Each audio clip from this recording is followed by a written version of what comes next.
Ada dengan dalil-dalil. Sejatinya akhlak kita itu juga harus dengan dalil dari Rasulullah Shallallahu Alaihi Wasallam. Kemudian kita juga akal kita itu harus tunduk dengan dalil, bukan dalil yang tunduk kepada akal kita. Karena akal kita kadang-kadang tidak sampai kepada dalil yang Allah Subhanahu wa taala dan juga Rasulullah Shallallahu alaihi wasallam sampaikan kepada hamba-hambanya dan juga umatnya Rasulullah Shallallahu alaihi wasallam. Nah, di antara dalil yang tidak masuk akal, menurut akal kita yang cetek, bagaimana mungkin Rasulullah Shallallahu alaihi wasallam Isra Mi'raj dalam semalam? Ya kan? Akal itu tidak akan sampai, nggak bakalan bisa. Tetapi kalau itu sudah ada ketetapannya dari Rasulullah Shallallahu Alaihi Wasallam, maka akal kita tunduk kepada dalil. Kita harus yakin bahwasanya Rasulullah Shallallahu Alaihi Wasallam pernah Isra, kemudian dimi'rajkan oleh Allah Subhanahu Wa Taala ke langit. Jadi yang perlu kita lakukan adalah akal kita tunduk kepada dalil, bukan dalil yang tunduk kepada kita. Apa maksud daripada dalil tunduk kepada kita? Yaitu orang yang mengakal-akalkan dalil, di otak-atik dalil tersebut sehingga sesuai dengan hawa nafsunya. Nah, ini yang disebut dengan bahwasanya dalil itu tunduk kepada akal. Nah, ini termasuk hal yang salah kaprah yang telah dilakukan oleh orang yang mengaku dirinya sebagai orang Islam. Nah, istinbatnya Syekhul Islam Ibnu Taimiyah rahimahullahu taala ketika akal ini tunduk kepada dalil adalah kisahnya Nabi Nuh. Nah, ini dikisahkan di surat Hud. Dan kita sudah tahu bahwasanya Nabi Nuh ma'ruf atau terkenal dengan kisahnya beliau itu membuat kapal. Kalau secara akal, kayaknya nggak mungkin di hutan itu bakalan ada laut, bakalan ada sungai, bakalan ada danau. Tetapi ketika Allah Subhanahu wa taala memerintahkan kepada Nabi Nuh untuk membuat kapal, wasna'il fulka, dan buatkanlah kapal. Nabi Nuh diperintahkan oleh Allah Subhanahu wa taala itu membuat kapal. Tetapi karena Nabi Nuh termasuk orang yang taat kepada Allah Subhanahu wa taala, walaupun itu tidak masuk akal, beliau senantiasa taat kepada Allah. Beliau kemudian menanam pohon sampai ratusan tahun, barulah kemudian beliau membuat kapal. Nah, ketika membuat kapal, tokoh-tokoh masyarakat yang ada situ melihat Nabi Nuh sedang membuat kapal, mengejeknya, menertawakannya. Kenapa? Karena tidak mungkin adanya laut di hutan. Tapi karena Allah Subhanahu wa taala sudah berkehendak, maka air yang ada di dalam bumi itu keluar semua. Hujan yang di atas langit semuanya turun. Nah, sehingga sampai-sampai al-fauj kal jibal, ombaknya itu seperti gunung karena saking dahsyatnya ombak yang Allah Subhanahu wa taala uji kepada Nabi Nuh dan juga umatnya atau kaumnya.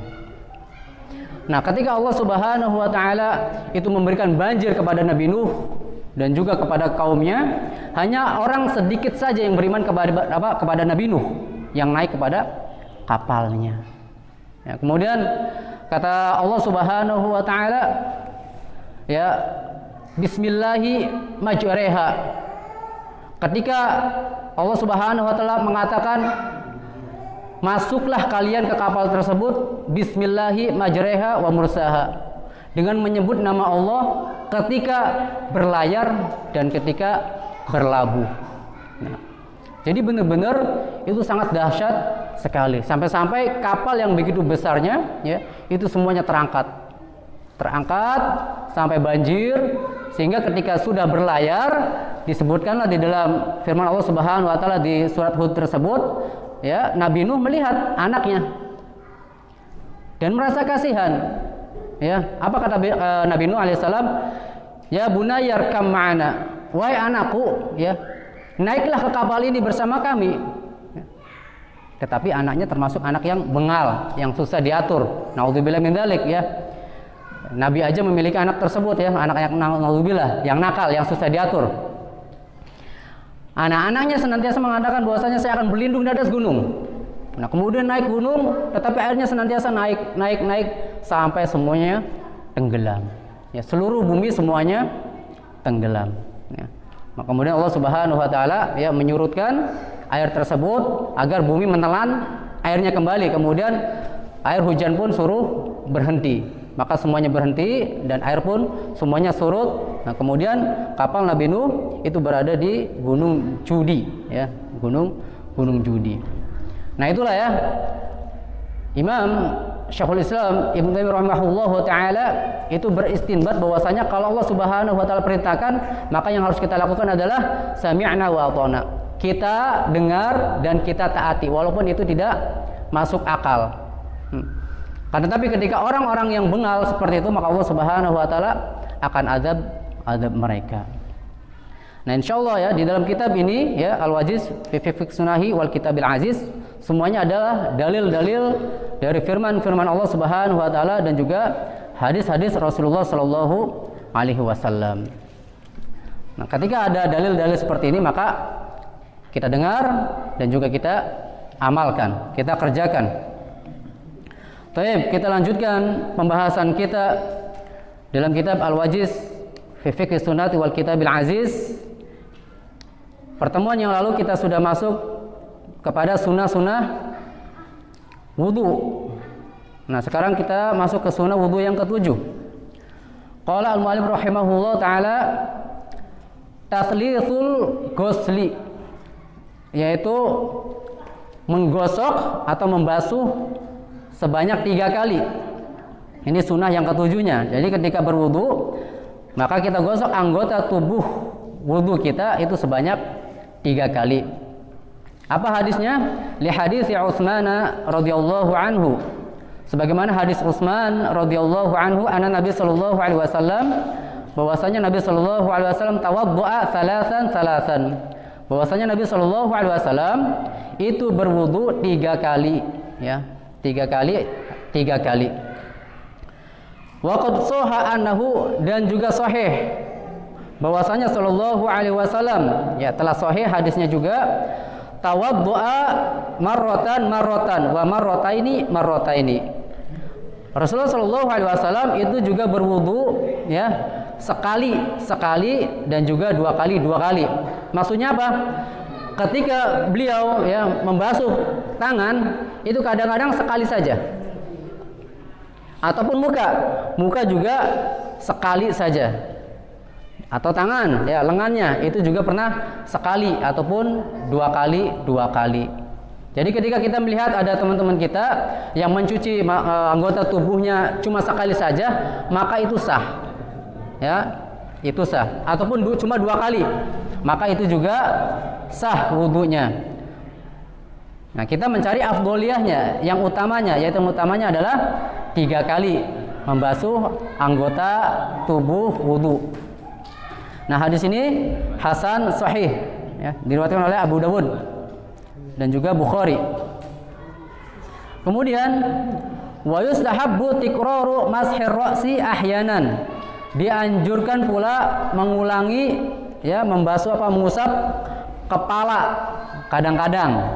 Jadi kadang-kadang Rasulullah Shallallahu alaihi wasallam itu mengusap kepala sebanyak 3 kali. Ya. Kalau seringnya itu sekali saja. Cuman kadang-kadang beliau pernah mengusap kepala ya sebanyak 3 kali. Ya. Diulang sampai 3 kali. Cuma kadang-kadang saja. Lima soha an Utsman annahu tawaddu'a famasaha ra'sahu thalathan. Ya. Sebagaimana telah sahih hadisnya dari Utsman bahwasanya Rasulullah Shallallahu alaihi wasallam itu berwudu, kemudian mengusap kepalanya itu 3 kali ya, dari ujung kepala sampai tengkuk, balik lagi, kemudian telinga, dan diulangi sampai 3 kali. Waqala, kemudian Utsman radhiyallahu anhu berkata, "Ra'aitu Rasulullah sallallahu alaihi wasallam tawaddu'a hakadha." saya pernah melihat Rasulullah Shallallahu Alaihi Wasallam itu berwudu seperti ini. Nah, ini termasuk sunnah Rasulullah Shallallahu Alaihi Wasallam, yaitu membasuh atau mengusap kepala sebanyak 3 kali. Tapi ini kadang-kadang saja. Ya, hadisnya adalah hadis hasan sahih. Kita masuk ke sunnah wudu yang ke-8. At-tartib, yaitu secara tertib, secara tersusun, ya, teratur. Li'annahu al-ghalibu fi wudu'i Rasulullah sallallahu alaihi wasallam kama hakahu man haka wudu'ahu sallallahu alaihi wasallam. Karena ya sebagaimana wudunya Rasulullah sallallahu alaihi wasallam yang pernah menceritakannya orang yang menceritakan tata cara wudunya Rasulullah sallallahu alaihi wasallam. Lakinnahu qad sahha 'anil Miqdam ibn Ma'di Karib. Sebagaimana akan tetapi sebagaimana yang telah sahih hadisnya dari Miqdam bin Ma'di Karib, annahu ata Rasulullah sallallahu alaihi wasallam biwudu'in fatawadda'a. Bahwasanya Rasulullah sallallahu alaihi wasallam itu didatangkan air untuk berwudu. Nah, kalau kita tahu bahasa Arab bedanya wudu sama wudu. Awas jangan salah ngomong. Bedanya wudu sama wudu. Kalau wudu itu alat untuk wudunya, entah air, entah turab. Apa turab? Tebu atau tanah. Jadi wudu itu adalah maksudnya alat untuk wudunya. Sedangkan wudunya adalah ya amaliyahnya, amaliyah tata cara berwudu. Nah, kemudian Rasulullah sallallahu alaihi wasallam pun berwudu. Faghasala kaffaihi thalathan. Nah, ini urutannya ya. Membasuh telapak tangan sebanyak 3 kali. Ya. Sampai 3 kali. Wa ghasala wajhahu thalathan. Kemudian beliau membasuh wajahnya sebanyak 3 kali. Jadi batasnya adalah ya ujung rambut sampai cindil ini telinga, kemudian sampai dagu. Ya. Summa ghasala dhira'aihi thalathan. Kemudian membasuh, bukan mengusap ya. Kalau membasuh itu harus ada airnya. Sebanyak 3 kali lengannya sampai di atas sikut, ya, sebanyak 3 kali. Ya, sampai 3 kali, 2, kemudian 3. Baru kemudian yang sebelah kirinya. Summa tamadmadu wastanthara thalathan. Kemudian beliau pun itu berkumur-kumur dan juga istighfar sebanyak 3 kali. Summa masaha bi ra'sihi wa udhunaihi. Demikian pula Rasulullah sallallahu alaihi wasallam itu mengusap kepalanya ya sebanyak 3 kali ataupun sekali saja. Nah, itu urutannya. Hadisnya sudah telah kita sampaikan pada pertemuan-pertemuan yang telah lalu. Nah, jadi harus berurut ya, harus berurut. Jangan sampai berkumur-kumur kemudian langsung kaki. Nah, ini enggak sah ya. Wudunya enggak sah. Jadi harus ada urutannya dan ini sudah diajarkan oleh Rasulullah sallallahu alaihi wasallam. Tab yang sunnah ke-9. Ad-du'a'u ba'dahu. Berdoa setelah berwudu. Liqaulihi sallallahu alaihi wasallam, sebagaimana sabda Rasulullah sallallahu alaihi wasallam, "Ma minkum min ahadin yatawaddau fayusbigul wudu'a." Tidaklah seseorang di antara kalian itu berwudu, kemudian dia bersungguh-sungguh dalam berwudu. Jadi nggak asal ciprat-ciprat saja ya. Dia benar-benar mengikuti tata cara sunnahnya yaitu wudunya Rasulullah sallallahu alaihi wasallam. Summa yaqul. Nah, setelah berwudu dengan benar sesuai dengan hadis-hadis dari Rasulullah sallallahu alaihi wasallam yang sahih, dia berdoa, "Asyhadu an la ilaha illallah wahdahu la syarikalah wa asyhadu anna Muhammadan abduhu wa rasuluh." Nah, ada yang bisa ngikutin, ngulangin?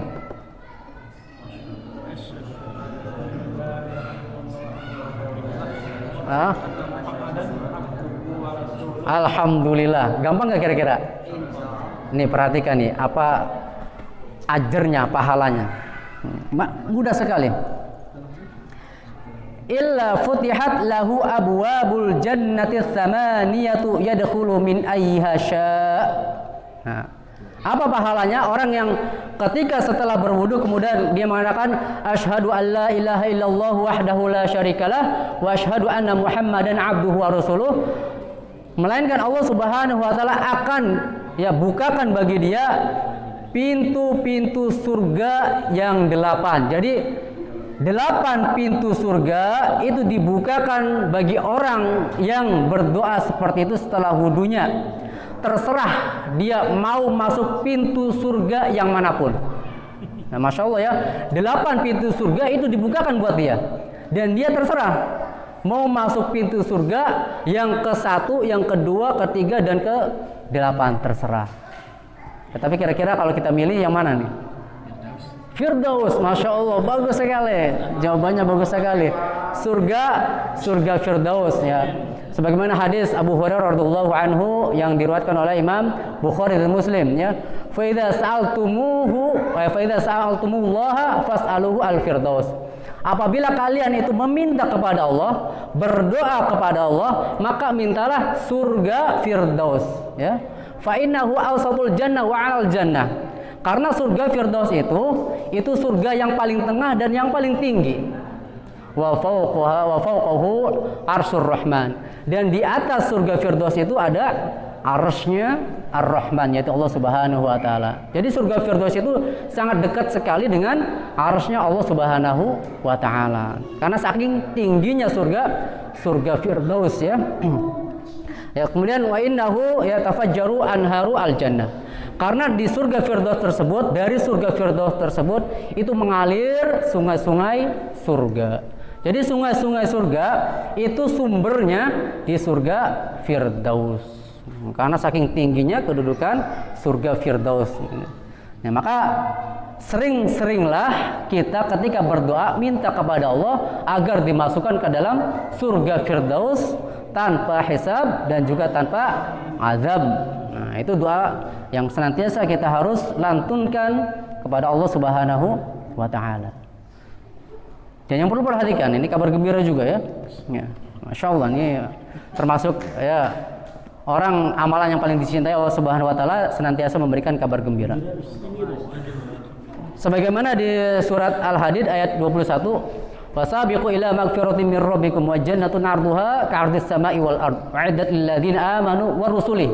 Ya.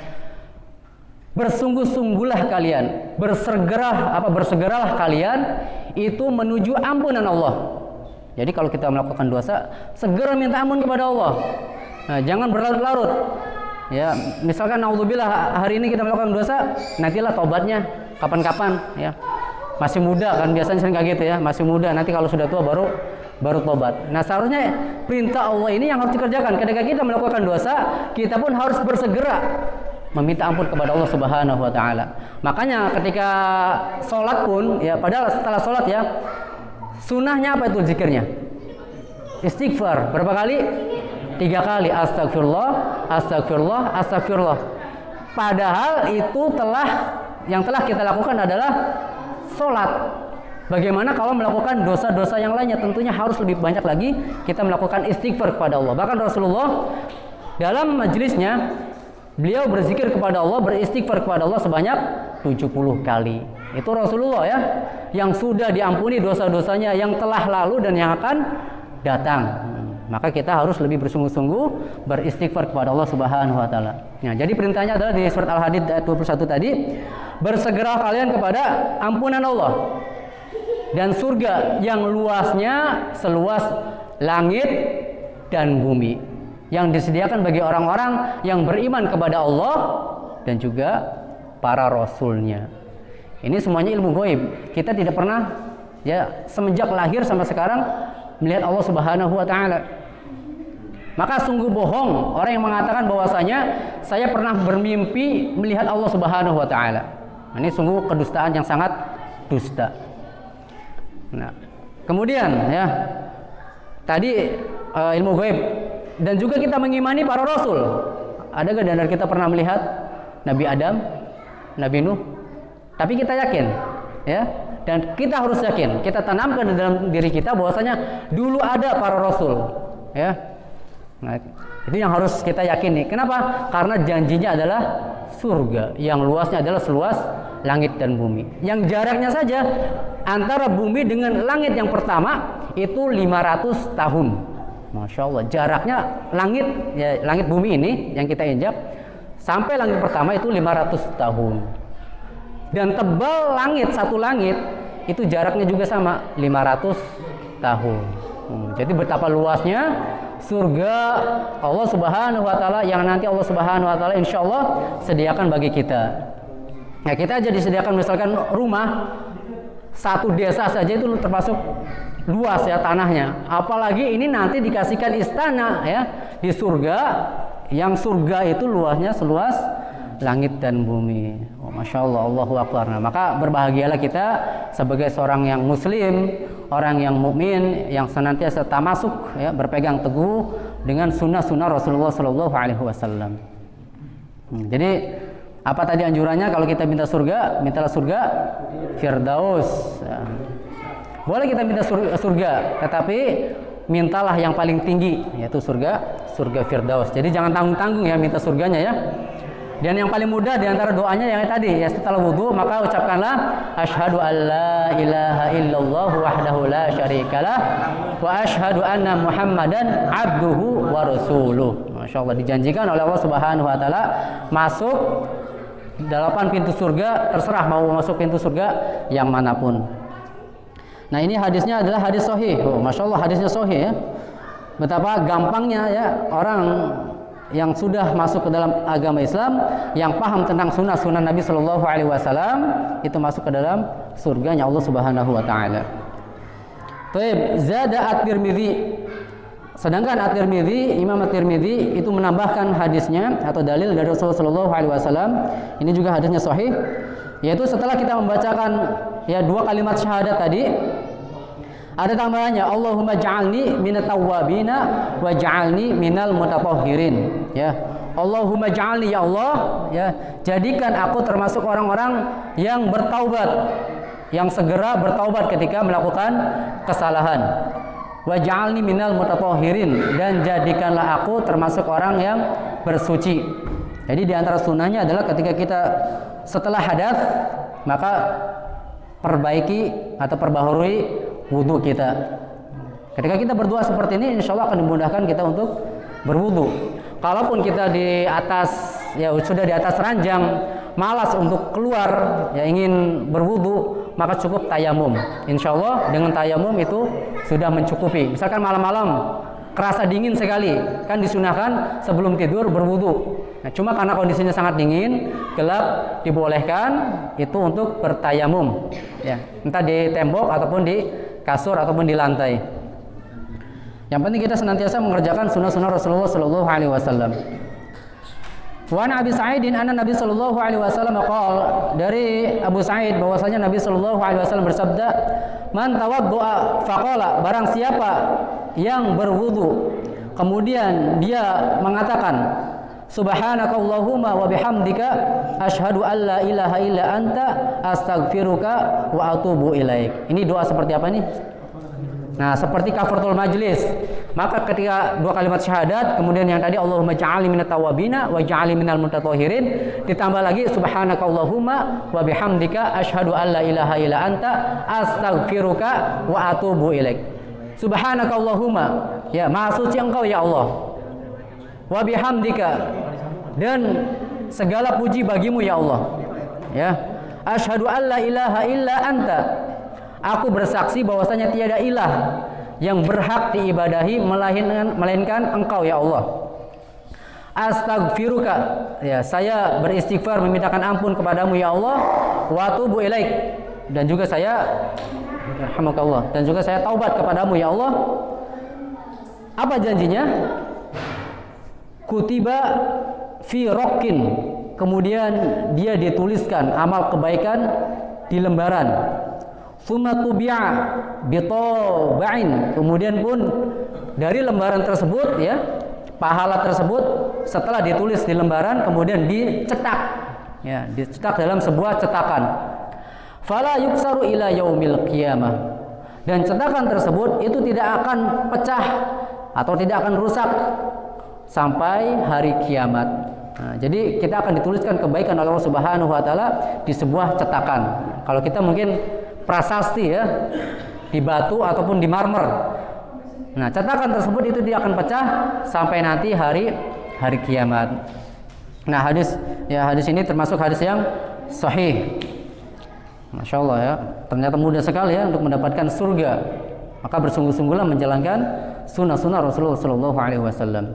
Kita masuk sunnah yang ke-10, yang terakhir, yaitu sholatu rakaataini ba'dahu. Sholat 2 rakaat setelahnya. Ya, setelah berwudu, maka yang disunahkan adalah sholat 2 rakaat. Liqauli Utsman ba'da an 'allamahu sifat wudu'i Rasulillah sallallahu alaihi wasallam. Sebagaimana ucapannya Utsman radhiyallahu anhu setelah mengajarkan kepada para sahabatnya, yaitu teman-temannya para Utsman bin Affan radhiyallahu anhu tentang tata cara wudunya Rasulullah sallallahu alaihi wasallam. Ra'aitu an-nabiy sallallahu alaihi wasallam. Apa kata Utsman? Ya. Saya melihat Nabi sallallahu alaihi wasallam tawaddu'a nahwa wudu'i hada. Saya melihat Nabi sallallahu alaihi wasallam yaitu berwudu seperti wuduku ini. Wa qala an-nabi sallallahu alaihi wasallam. Kemudian Nabi sallallahu alaihi wasallam bersabda, "Man tawaddu'a nahwa wudu'i hada." Barang siapa yang berwudu seperti wuduku ini, tsumma qama faraka'a raka'ataini. Kemudian pun dia yaitu melakukan salat 2 rakaat, la yuhadditsu fihi ma nafsahu. Kemudian dia tidak melakukan ya hal-hal yang sia-sia, maksudnya dia langsung melakukan salat 2 rakaat. Ghufira lahu ma taqaddama min dzambi. Maka Allah Subhanahu wa taala ya akan mengampuni atau dia diampuni dosa-dosanya yang telah lalu. Nah, dengan sholat 2 rakaat setelah wudu, maka dosa-dosa kita itu akan diampuni oleh Allah Subhanahu wa taala. Dan ini itu masih umum sifatnya ya. Dosa yang lalu itu apakah setahun, apakah 2 tahun, ataupun dosa-dosa yang telah lalu. Dan mudah-mudahan dosa yang dari semenjak kita balik sampai sekarang itu diampuni oleh Allah Subhanahu wa taala. Nah, maka bersungguh-sungguhlah ya melakukan sholat 2 rakaat setelah wudu. Nah, ini dalil yang insya Allah nanti akan menjadi bantahan bagi orang-orang yang mengatakan bahwasanya Bilal juga pernah melakukan bid'ah. Ya. Padahal dalilnya sudah jelas bahwasanya Rasulullah juga pernah yang mensunahkan itu untuk sholat 2 rakaat setelah wudu. Nah, kita masuk tentang cerita Bilal ini. Wan Abi Hurairah. Hadisnya adalah dari Abu Hurairah. Anna Nabi sallallahu alaihi wasallam, bahwasanya Nabi sallallahu alaihi wasallam qala, dia berkata atau bersabda li Bilalin, kepada Bilal, inda salat subuh, yaitu ketika atau setelah salat subuh. Ya Bilal, wahai Bilal, akhbirni bi arja amalin amiltahu fil Islam. Wahai Bilal, ceritakanlah atau kabarkanlah kepadaku tentang suatu amalan yang paling diharapkan. Ya, amiltahu fil Islam, yang telah engkau kerjakan dalam Islam. Jadi Rasulullah SAW ingin tahu amalan apa yang paling ya diharapkan agar masuk ke dalam surga. Fa inni sami'tu daffana 'alaika baina yadayya fil jannah. Karena sesungguhnya saya mendengar ya suara trompahmu, kedua trompahmu. Apa trompah itu?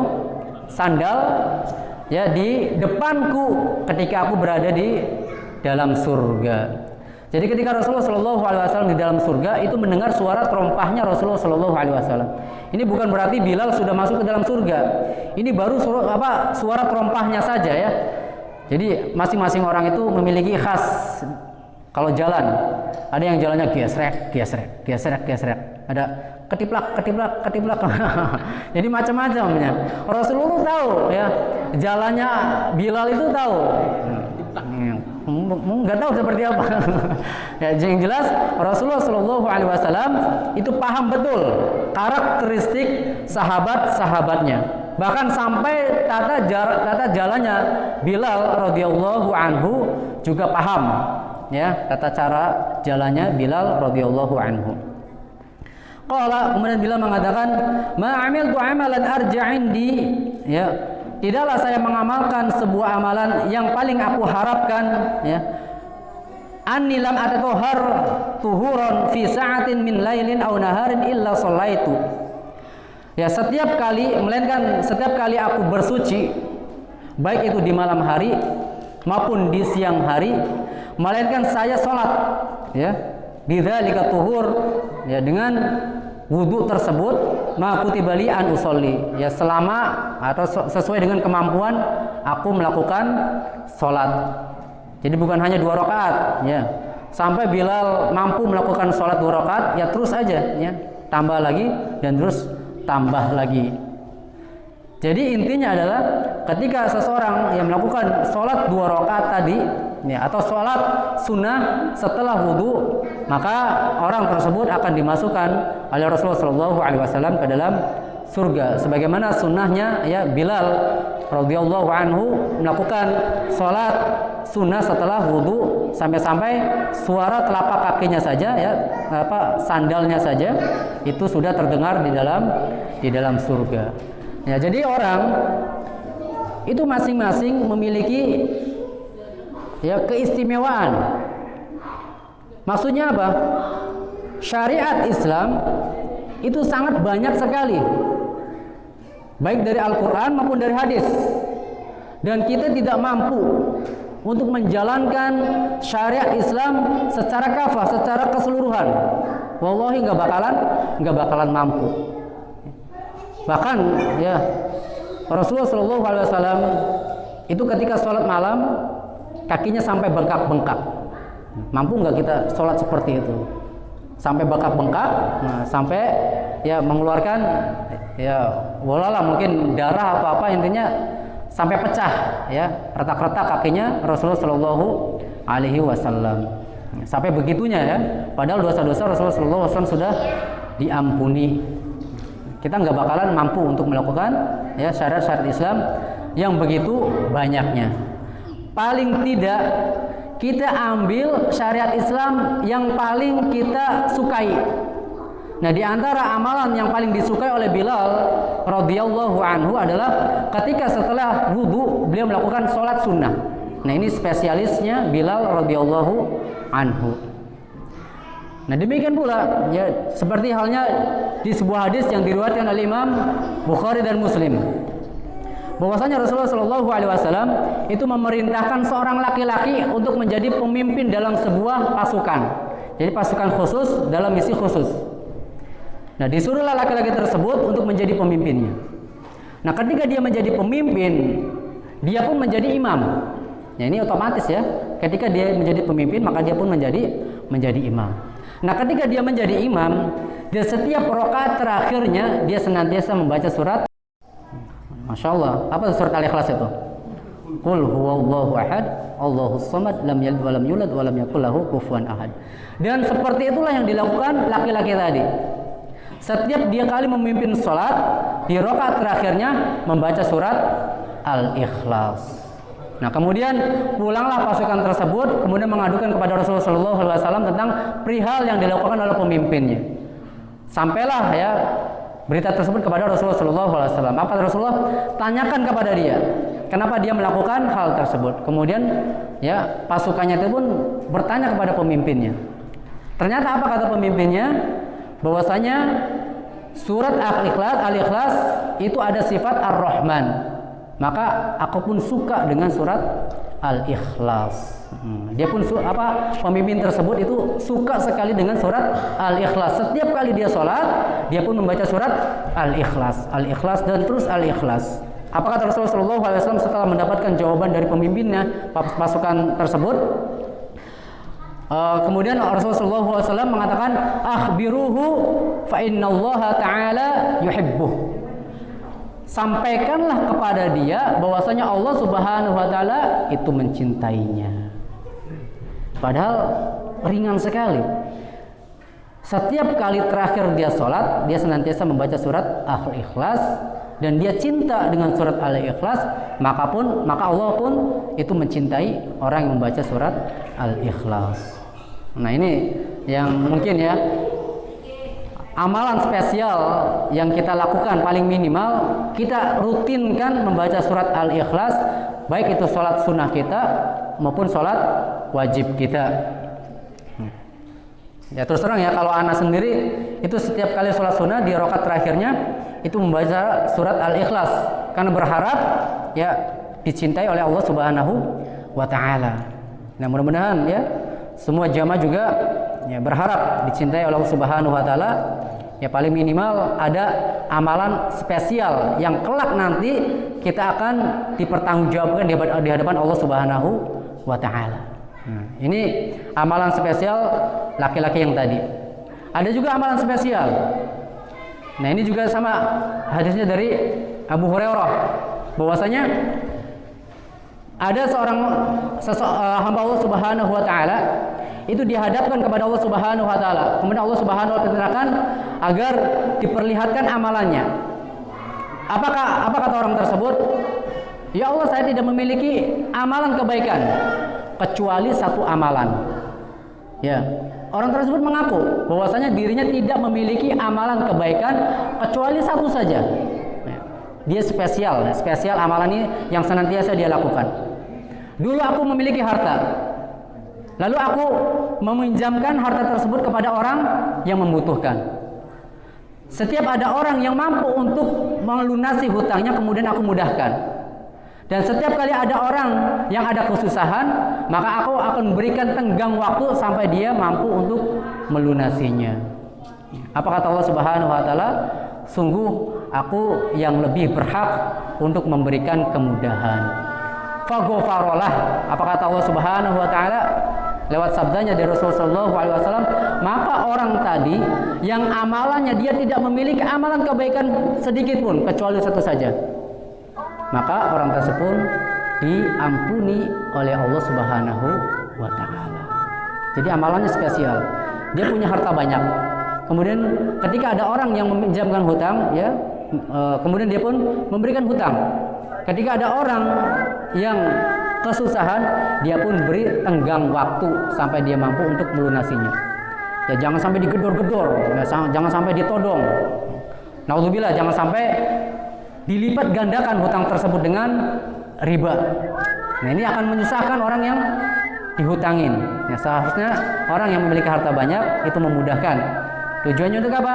Agar kelak nanti dia akan diampuni oleh Allah Subhanahu wa Ta'ala. Nah, ini di antara amalan-amalan spesial dari orang-orang yang soleh, baik dari kalangan sahabat ataupun orang yang telah disabdakan oleh Rasulullah SAW yang telah kita ya dengarkan tadi. Maka kita pun seperti itu. Misalkan, ya Allah, saya mampu untuk berpuasa.